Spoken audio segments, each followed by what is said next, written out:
वचन। कहानी शुरू होती है बनारस के छोटे से मोहल्ले से। वहां अरुण नाम का एक युवक रहता था जो अपनी 4 बहनों सुनीता, मीना, पूजा और राधा का सहारा था।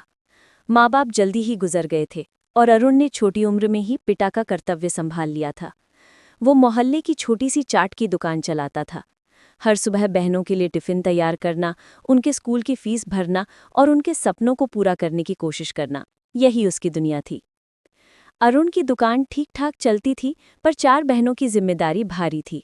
रिश्ते आते थे, पर हर जगह दहेज की बात होती थी।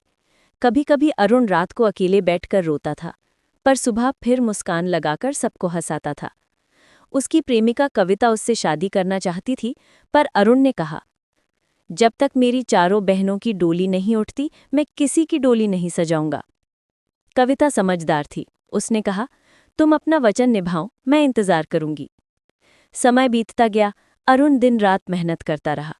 एक दिन उसकी बहन सुनीता का रिश्ता तय हुआ, पर दहेज की मांग सुनकर अरुण का दिल बैठ गया। उसने अपनी दुकान गिरवी रख दी ताकि बहन की शादी हो सके।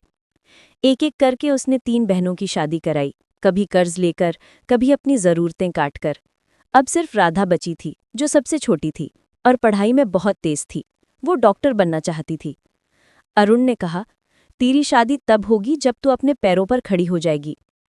सालों बाद राधा डॉक्टर बन गई और अपने अस्पताल में काम करने लगी। एक दिन अरुण की तबीयत बिगड़ गई। पता चला उसे किडनी फेलियर है। जब 4 बहनें अस्पताल पहुंची तो राधा रो पड़ी। भैया, आपने सबके सपने पूरे किए, अब हमें आपको बचाना है। सबने मिलकर इलाज कराया। अरुण फिर ठीक हो गया।